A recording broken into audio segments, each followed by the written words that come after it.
Hello. Hello, how are you, Hope? I'm so good. Thank you. And Good, you? good. I'm so happy to hear your voice. I'm good, I'm good. How are things in Cordoba? It is very hot today, but I'm loving it. I love the tropical weather, I do but too. things are good. Things are good? Okay. Yes. Well, everyone, I want to introduce you to my friend, Hope Parker. She lives in Cordoba, Veracruz, and Hope is a sister. She's a sister from Texas. What city in Texas are you from, Hope? You're from Texas? Well, born and raised in Arkansas, and then I went to college in Texas, decided to stay there. So Dallas. Dallas is what I consider home. Okay, so from Dallas, Texas. Okay, and also Hope is a professional. She's a corporate professional. She has a legal background. But I think what we're going to talk about today, what I really want to dig into, is the fact that Hope lives in Cordoba, Mexico, which is the same area where we will be in, me and my daughter. And Hope has been going to Mexico since she was a teenager, through volunteerism, through mission trips with her church. So she had been going to Mexico for many years, throughout her life, and each time that she would visit, she would fall more and more in love with Mexico, with the people, with the culture, with the sights and sounds. And obviously, she had friends that she made there, throughout her time going, with her church and everything. So finally, through wonderful reasons, she decided to make Mexico home, and that's some of the things that we're going to talk about now. So, Hope, tell us a little bit about, again, you're from Arkansas. Tell us about life in Arkansas and then, the transition to Texas. Yeah, it's a different animal for sure. I was born and raised pretty much in Pine Bluff, Arkansas. I went away to a boarding school in Northwest Arkansas in the Ozark Mountains when I was about 14 years old. And that's actually where I started going on the trips.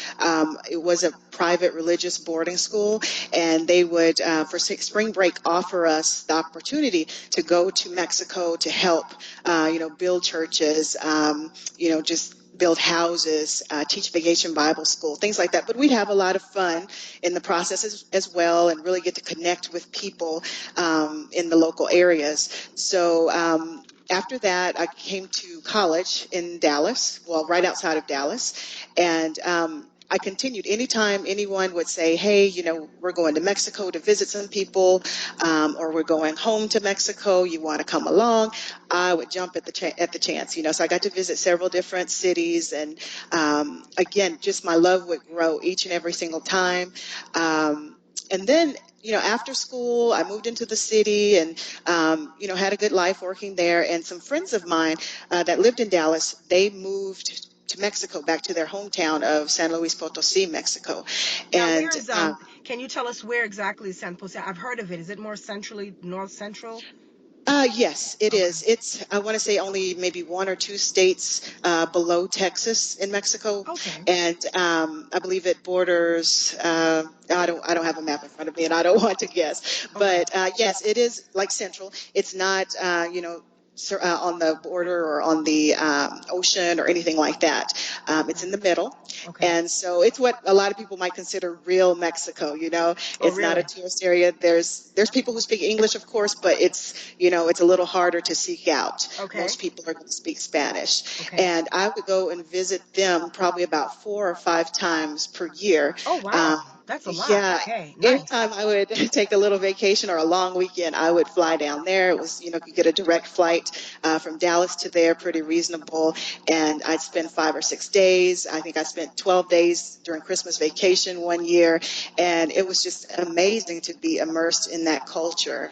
And each time that it was time to go, I would be like, how can I stay here? I'd really like to stay here and make this my home, because life just seems so much relaxed, and a slower pace of life, I think. In the States, many times we're just running this way and that way.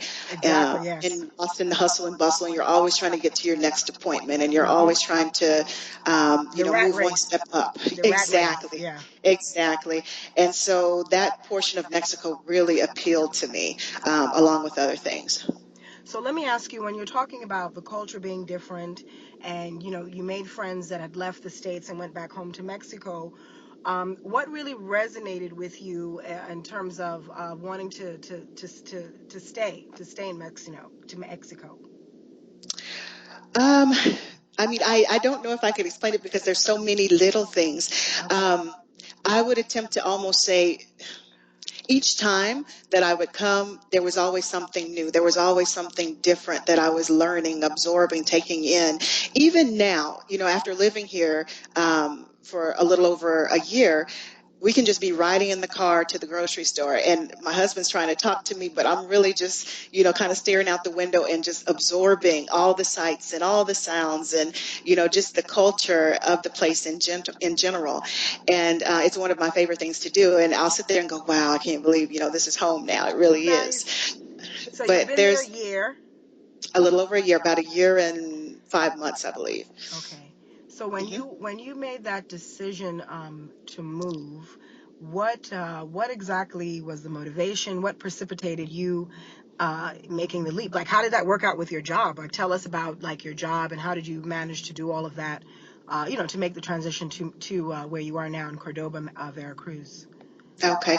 Well, when I was working in Dallas, I worked for a company that I did a lot of traveling for, so I knew that I could work remotely. I knew that all I needed was a laptop and some decent internet, and I would be able to work wherever.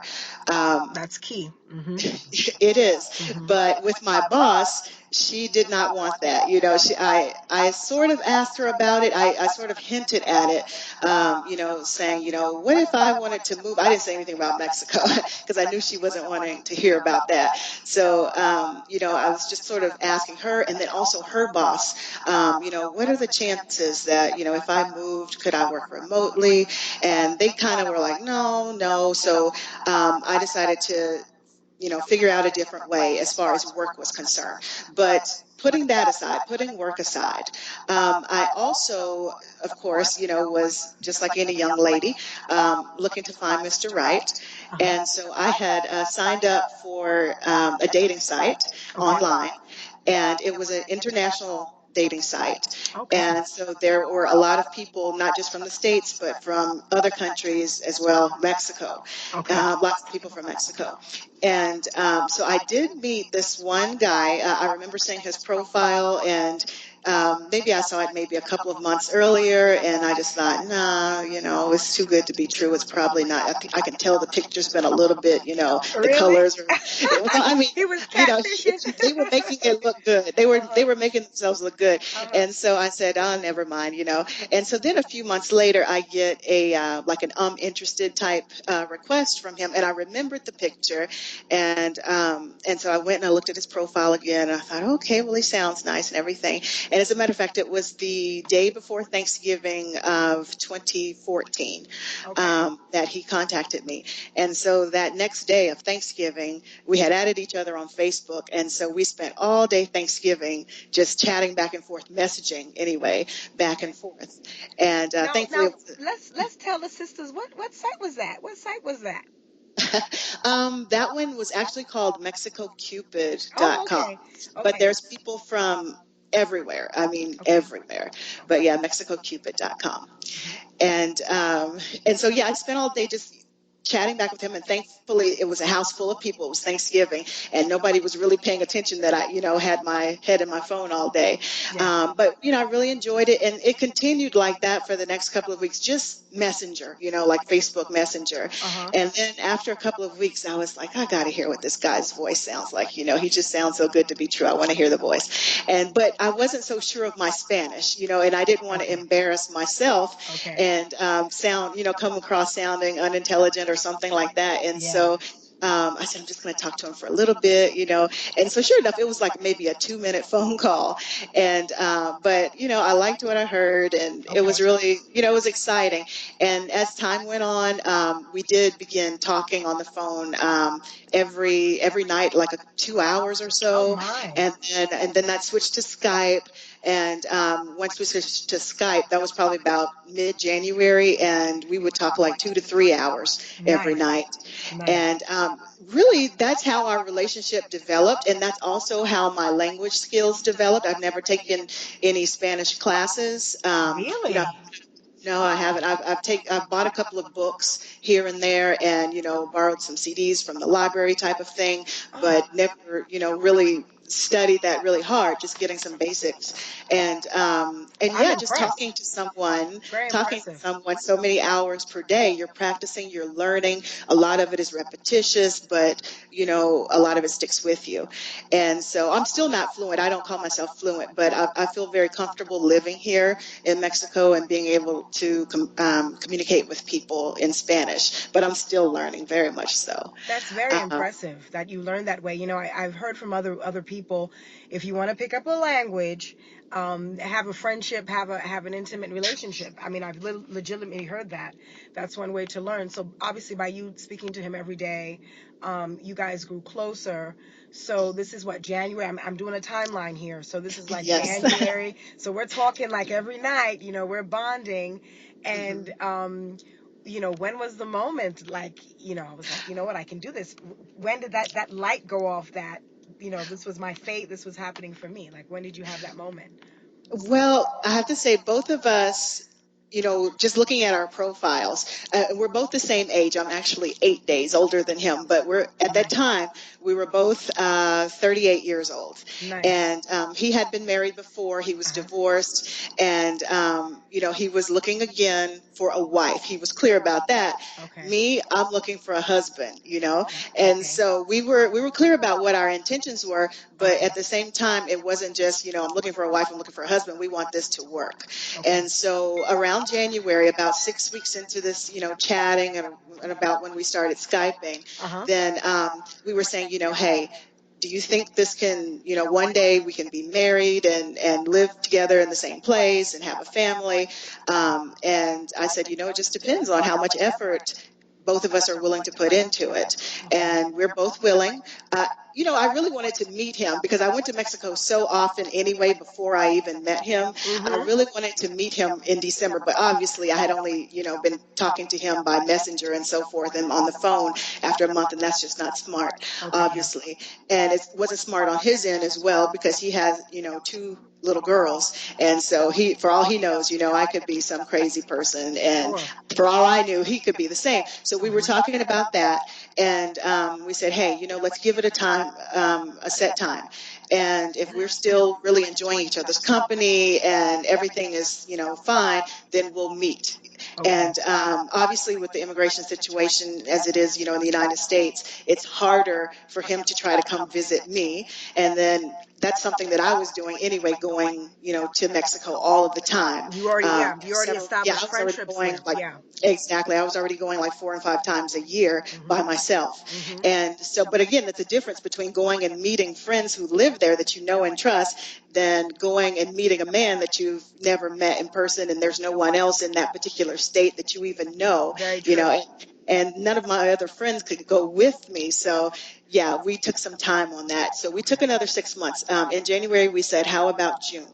We're going to continue to talk and I learn like about the each other. intention. I really like the intention here. Oh yeah, we were forward about it. We were Yeah. forward about it, and so we picked June, and then I started looking early for flights. Found a great deal, and so we said, okay, June 25th. June 25th, 2014 was the day, and Nice. believe me, time drug, I can time drug. imagine. I can imagine.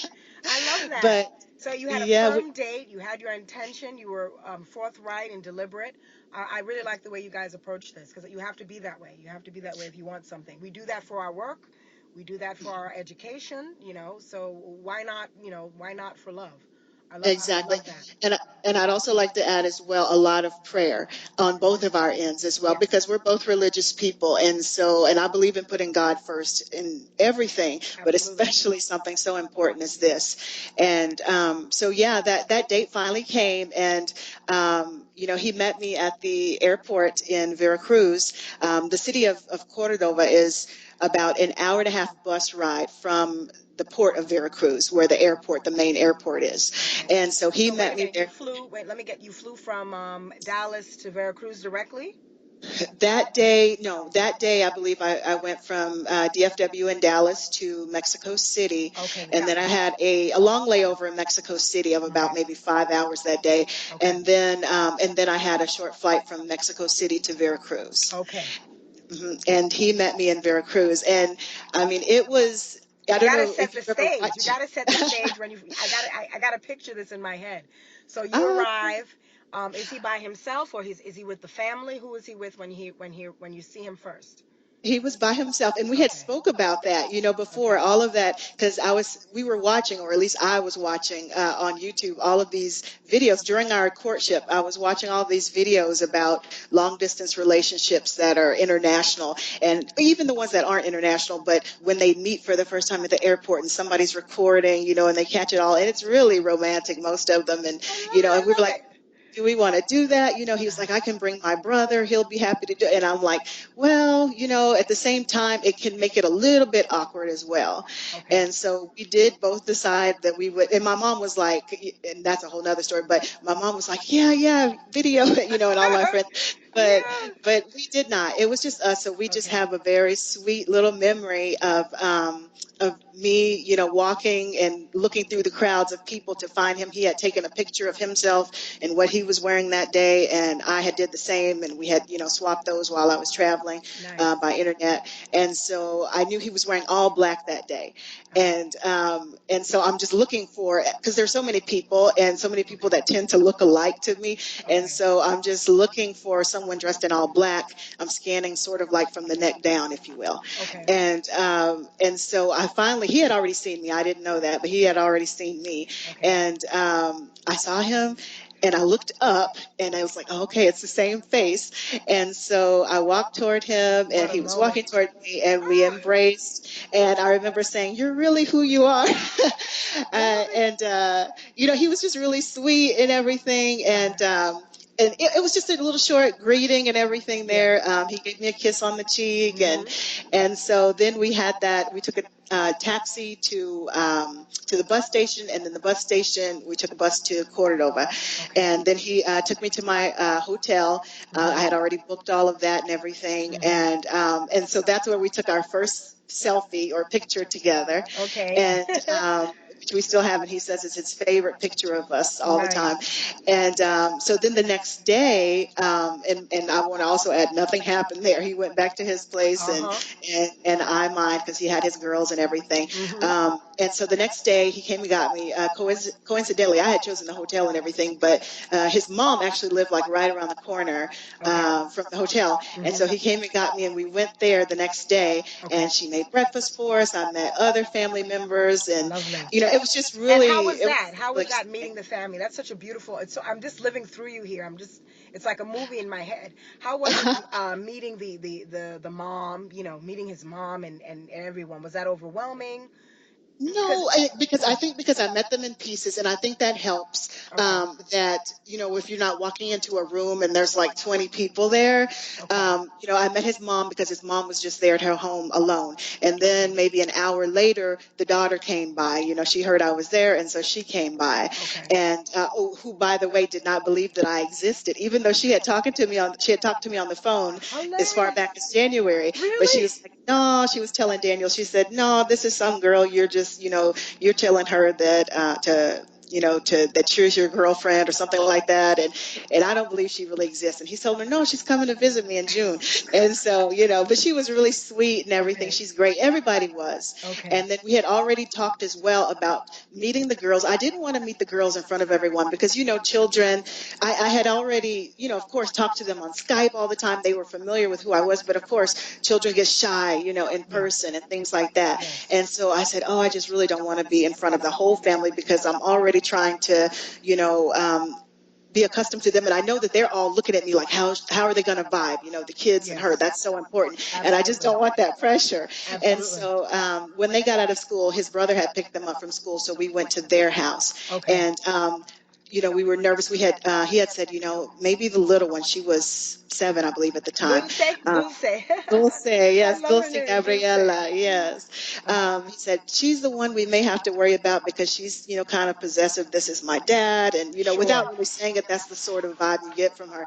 And so we were nervous about that. But she passed by him and ran and hugged me. Did And she? Oh he my was so goodness. surprised. He was surprised. I asked him later, I said, did you tell her to do that? He's like, no. He goes, oh, my heart was so full when she did Oh, that. And she was just so absolutely. happy. Did she And do she that? felt like Oh, that. She really That's why her We name is Dulce. That's why her name because is she's so Dulce. sweet. Oh my goodness. Did she hug you when you met her? She Oh. did. She ran past him and went Oh. straight to me, and that just made me so So happy. beautiful. Yes. And Yes. also the older one, Daniela, Hmm. I believe she was 11 at the time, about that, maybe 11 to 12.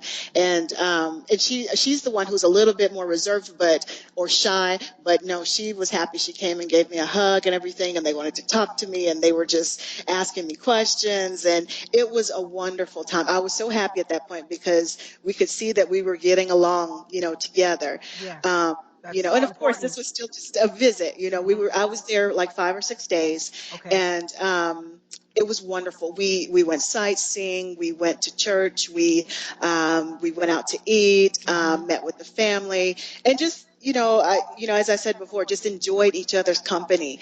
And so we started talking because we were saying, okay, if we're really gelling and vibing here, things seem okay, then what's the next step?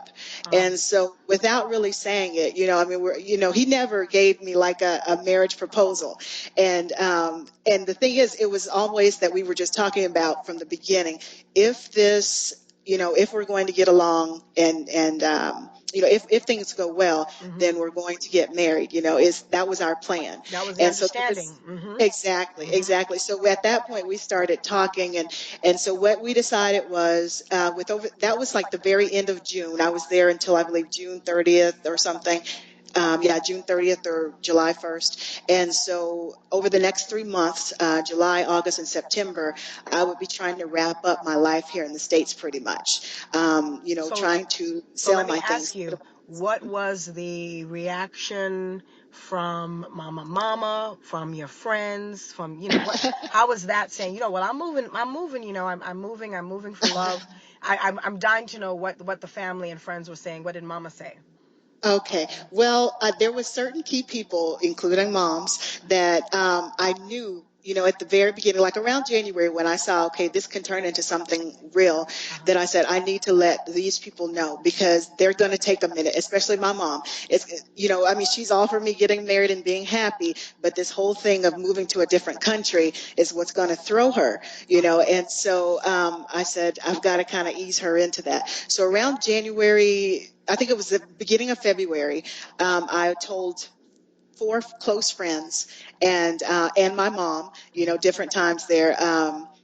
My plans. And I know my mom was kind of antsy, and I know she was kind of hoping it was something that it would just pass, okay, that didn't work, so now move on to somebody else type thing. Hmm. But, if I talked a little too much about a future in Mexico, she'd be ready to change the subject, that sort of thing, kind Okay. of like in denial. But, Hmm. I kept letting her know, oh, this is what I plan to do. And my friends, when I told them, I think it was two of them I was with, we went out to dinner one night in February, and they both cried. They were happy for me, and they Okay. knew that, just the fact that I was telling them about this that early on, they knew it was true, that I would eventually leave, Hmm. and And they they had been knew they teasing me knew about because it. based on your personality, you weren't you're not a frivolous person. You're not a wishy-washy person. Right, right. They knew if I bothered to tell them about it, Hmm. then it had to be something serious. Hmm.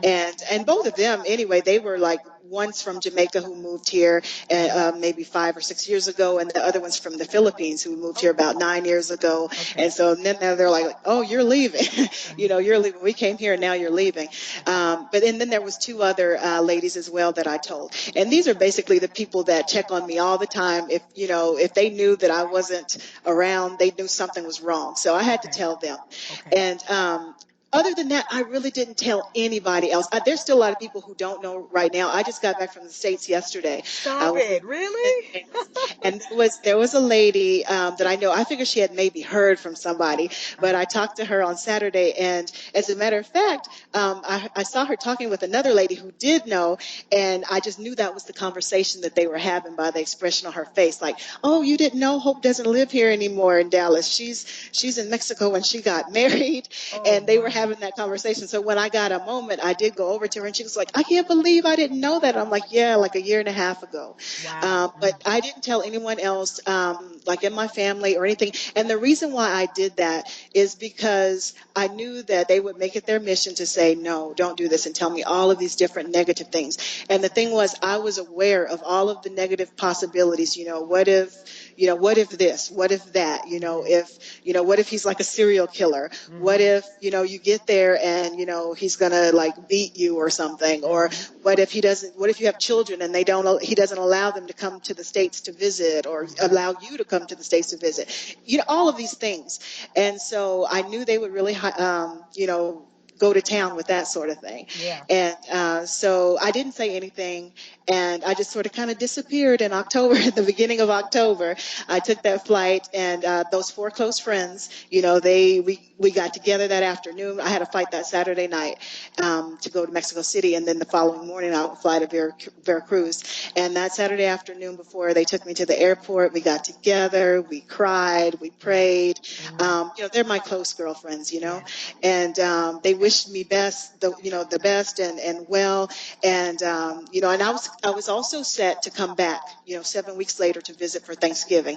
And that's when I was really gonna let everybody know, like all the cousins and all these people. Yes. And so I did do that, and to assure everyone that I was still alive, and and that everything was well. It was also an exit strategy if I did get there and over the course of a few weeks, things started to go south. Yes. Or maybe like the money situation wasn't the best, because I wasn't going to be able to keep my same job. I had to find another job, something that I could do online. So if that didn't pan out, I'd have time to find another job. But if that didn't pan out, I could always return to the States and have my old job. And that's like a whole different story. I don't want to go on and on that. But basically, when I left, I didn't tell my job anything either. What I did was, in July, I asked for a leave of absence. Okay. I did my research and found out that I could leave for 6 months and still be guaranteed the same position when I came back. So I asked for 3. I asked for 3 months. My boss agreed to 2. She goes, I can only let you go 2. So I asked for October and November, and then I said I'd be back in December to begin working again. And so that way, if this did not work out, come December 1st or 2nd or whatever it was, I could just slide right back into my desk and like I was on vacation, which I would have been really. I told them that I was wanting to travel and visit family, and that was totally true because that was my new family. Absolutely. But yeah, I did that. I like so I still that. have I like how job. you crossed every T and dotted every I for every Oh, eventuality. I spent the whole month of July doing research, and I would say, for anyone who's planning to move to Mexico or to any country, Yes. do your research. Don't overdo it and overthink it, but do your research. Find out about, the laws of that country that you're going to, about the day-to-day lifestyle of that country. Maybe take a trip if you can. I had taken, many, many trips over the years, but find out as much as you can. We're blessed to be in the internet age where you can, live virtually, and see things. Ask people, join Facebook groups of people who live there or who are doing the same things that you're doing, and just be informed, because and have a plan and have a backup plan and a backup plan. I would say that because that would make you more comfortable. Like I said, if I had gotten there and things just started to go south, and I'd be like, oh, I need to go back to the States. I already had a ticket coming back to the States for Thanksgiving, so I could get home, no problem. I still had my job. I had given up my apartment and sold my things, but I still had my job, so I could easily get another apartment or more things. And I had friends, the 4 friends, I could stay with them until, I was able to get my apartment if I needed to. So just knowing that in the back of my mind, that I had a backup plan if things weren't to go right, then I'll be okay. So it takes a lot of the stress out of the way. But I was there, and about 10 days before I returned for Thanksgiving, we got married on November 14th of 2015, almost a year after we started talking. I want to say it was about the 26th of November 2014 when he sent me that message, and we got married on November 14th of 2015, about 6 weeks after I had been there. And so it's been about a year and 5 months now, something like that, almost a year and a half. And we're still happy, Good. I'm He's happy. the sweetest guy. He really is. we're still learning about each other, Sure, sure. and the girls, we're all get along. They're my joy. That's also an adjustment for me. Just getting to know or to live with children. I've never Yes. had any children, Hmm. and but they help me. They're patient with me. When I don't understand something, maybe in Spanish, then they'll repeat it slowly or a different way, and so they're sort of like my teachers as well. But yeah, it's a family effort, and we have a unique family, but I love it so much. And for me, this is like a dream come true. It really is, because not only, am I here with my love, my husband, and I have like a family now, Yes. um, but I also have this lovely country that I've been in love with their culture and, all aspects of it. Okay. And it's all finally mine, and then Your I heart do. was always there. Your heart was always there. Now it's really there. Exactly. And I haven't really been able to or had to give up, everything. I mean, I still go to the States quite often, Hmm. every few months, maybe 3 or 4 months to visit with my mom. I'm trying to convince her to come visit me.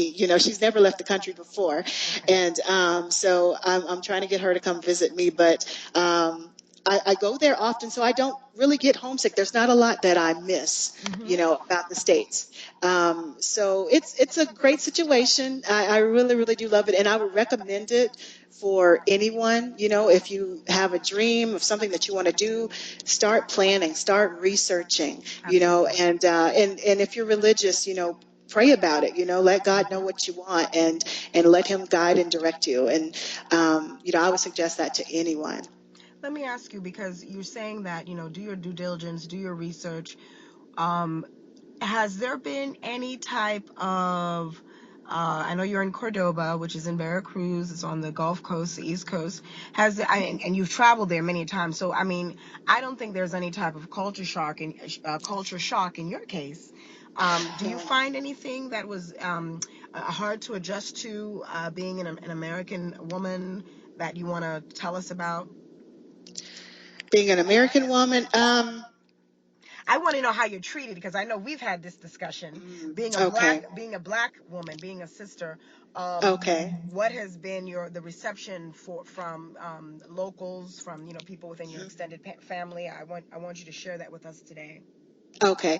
Well, yes, that's interesting. It's been great. Let me say that first of all. I don't live in a tourist area where you see a lot of Americans or Canadians. A lot. You don't hear a lot of English spoken here. Um, you don't see a lot of people of color here. And even though Veracruz, they do have quite a population of people of color that are of Mexican descent, Hmm. they sort of keep to themselves, and they seem to be a little bit more outside of the city. But people people tend to stare, and they don't do it in a like a mean way or anything like that.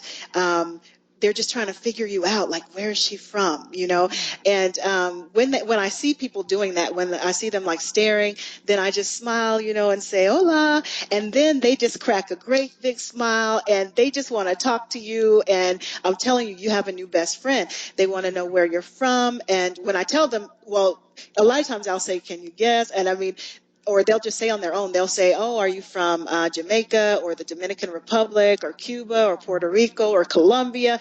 And I go, no, I'm from the States. And they're like, really? Okay, so what part of Africa are you from?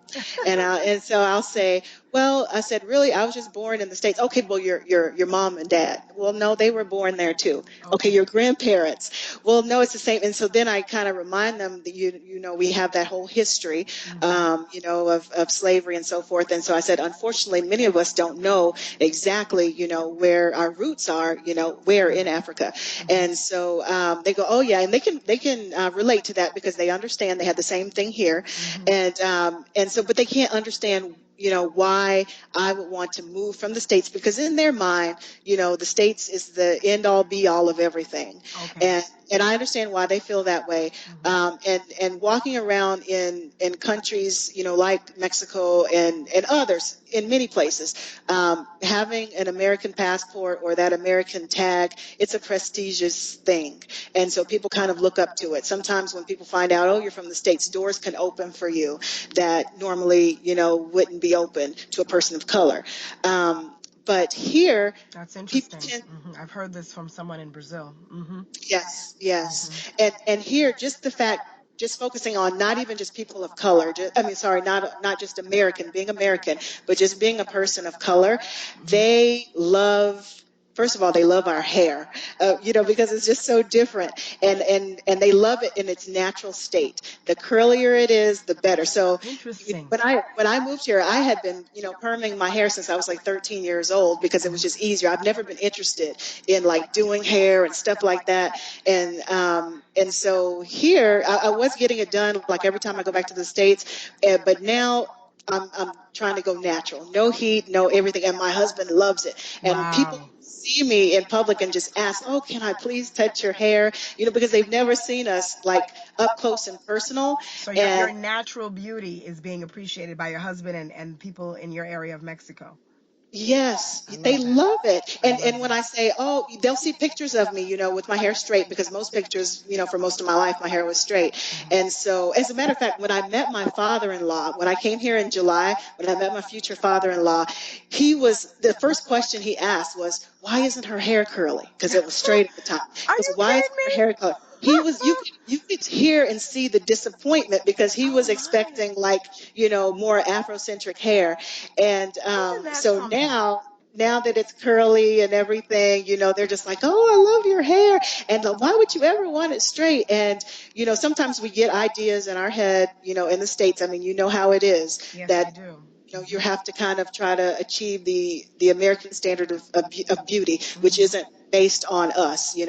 And for me, it wasn't about that so much. It was really just because I can't stand dealing with hair, like just standing in the mirror and having my arms up and trying to comb and do that. But, now I'm doing my own little research, on YouTube, and there's just, so much information and tutorials and things. So we're going natural here now. But they love it. They love us. People will stop you in the store randomly and ask just to take a picture with you, like you're a movie star or something. So this Um, happens in Mexico.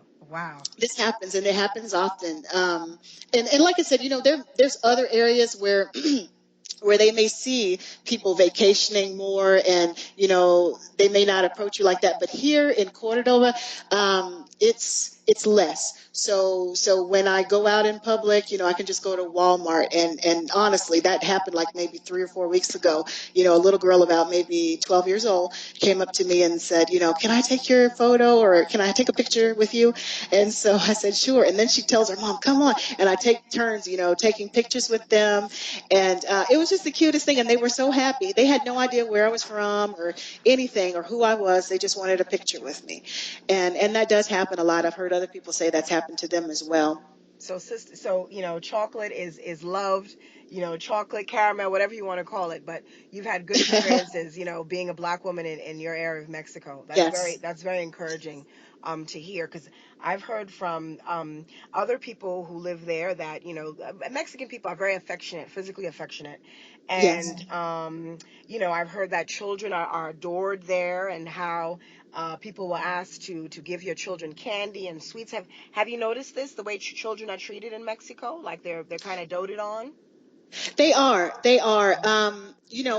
Traditionally, and I can't speak for all of America, but I know, like in our family, it was definitely more of a, children are to be seen and not heard type thing. You're just in the background. Yes, Um, I grew up that way but as well.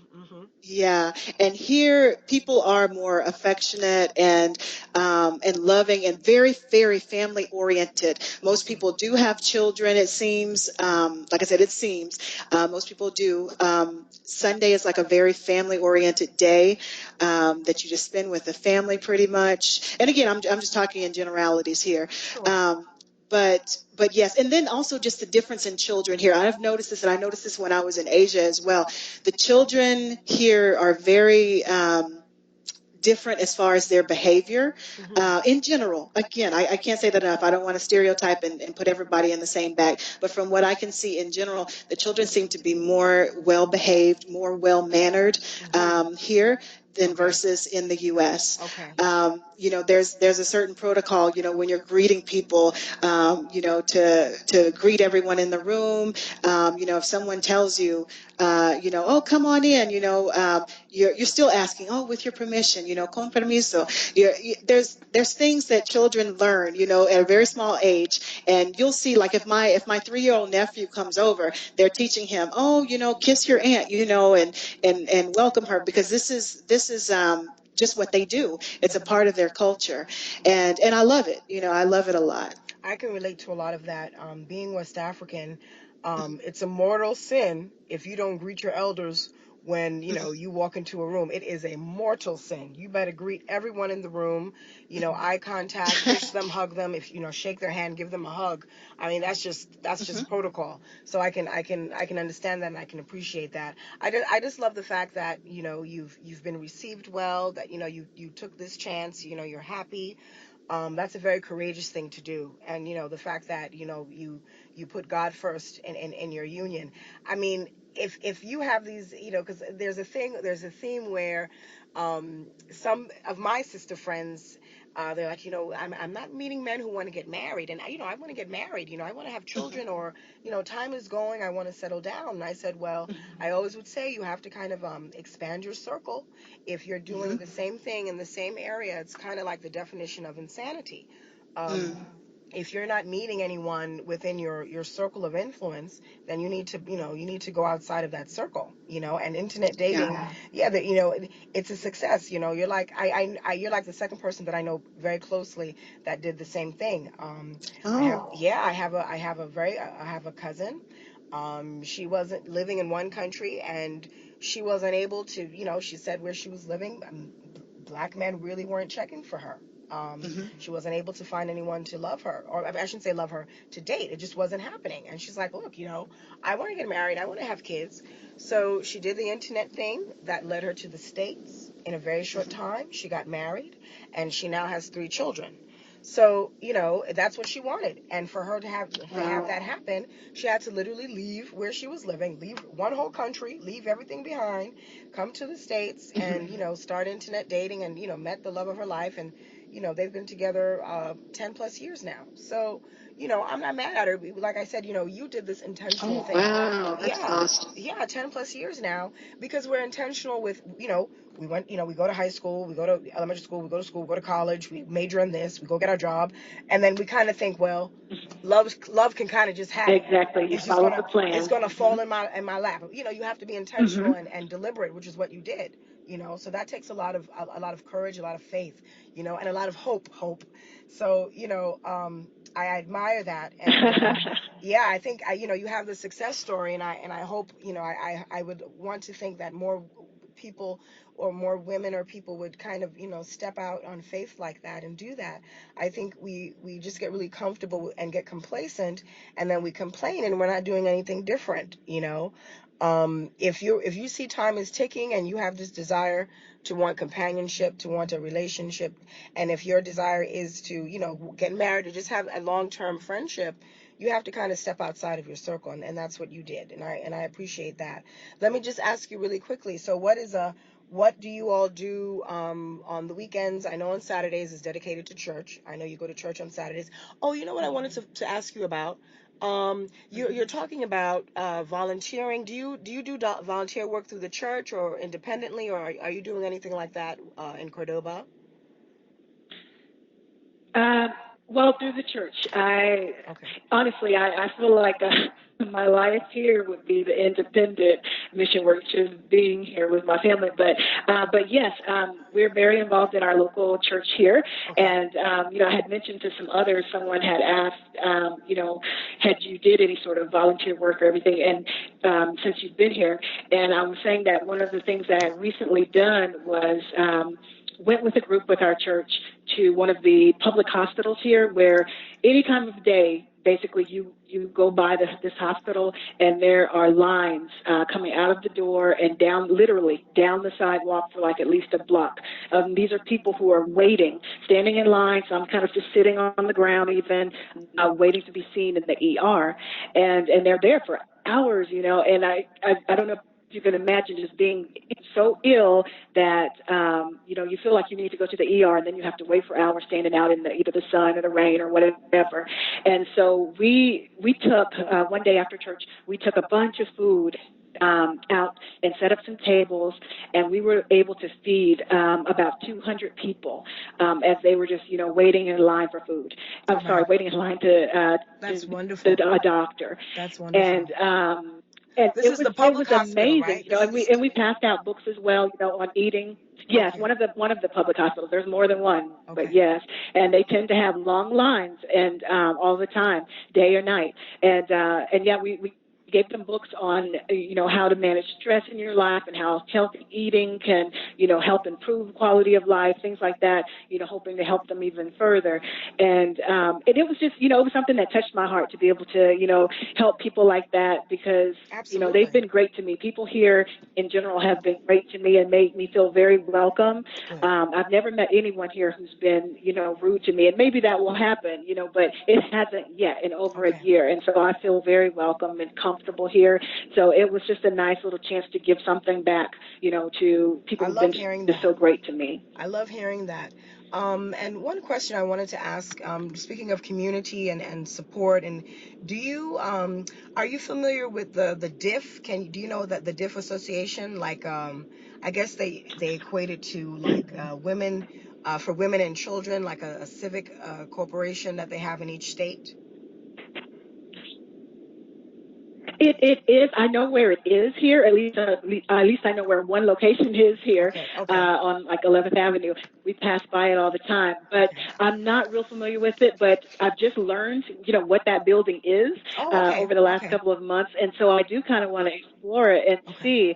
As I understand, there's classes offered there. There's all sorts of resources offered there. Sort of like a community type center, if you will, that's ran by the government. So, it could be interesting just to see what they offer and find out more about it. But I have not delved yet. I just know where it is here. I knew where it was before I knew what it was. Okay, and one last question, because I love the architecture that I see online, and I love the architecture that I've seen like in the plazas, the main squares. And I know, I know I'm going to get a lot of sensory overload because I just think it's beautiful. Every time when you go outside, like you said, when you're driving with your husband and you see something and it's like you're falling more and more in love with the area. The area that's in downtown Cordoba, I guess what we would call like in town. Is it very picturesque to you? Do you find it to be beautiful? El Centro. Huh? It is. There is El Centro, or El downtown El Centro. Centro. It's El Centro. Okay. it is in Cordoba. Yes. Okay. There is one of the main attractions down there is a park called 21st of May, and people just hang out there all the time. And a lot of times when you think of an overcrowded park, in the States, you're like, no, we're not going there. But this place is so pleasant. I mean, it's just families. It's elderly people sitting on benches. It's, there's always something going on down there. As a matter of fact, we were just talking last night saying we should go maybe next Sunday night, because I believe every Sunday night and other nights as well, they do the traditional dance of the region. Oh my And word. it's just like a free thing. Yeah, you can go and watch them perform, and sometimes they have different sorts of fairs going on down there. It's just like a meeting place for people in the city. Oh yeah, it's a great place to be. It's a great place to be. It's very colorful. There's palm trees everywhere. It's noisy because it's right in the middle of the city, but I mean it's a beautiful thing. People are there day and night, and it's very clean. There's people selling things, toys for children, balloons, snack foods, things like that. But it's very, very pleasant. It's a very pleasant place to be. Okay, you've painted such a beautiful picture of your city, of your life, and I can't wait to meet you in person, in the flesh. Yes. Yes, and for our children to play your Dulce with Maya Maris. Yes, And looking your forward to that. Daniela. Yeah, I really can't wait for that to happen. I'm waiting for this school year to end. You can't imagine school end, But I'm trying to be the responsible parent. But I just want to thank you so much, Hope. This is Hope Parker. She is a sister that is originally from Arkansas by way of Texas, who now lives in Cordova, Mexico, where me and Amaris are heading, Cordova, Mexico. And she's just been sharing with us her life in Mexico, what took her to Mexico, her church life, her religious life, and the love of her life, her husband, and her children, her bonus children, her children. So I hope you enjoyed this broadcast of the Roxana Bangura channel and the Bangura Chronicles. As I said before, there are other people that I'll be talking to who live in Mexico and who live all over the globe. Thank you for your time today. Thank you, Oh, it's Hope. been a privilege. Thank you. Thank It's you. my privilege. Thank Thank you you. so much. And God bless you, and we will talk soon. Take good care. Thank you. All You right. too. Thanks. Bye-bye. Bye-bye.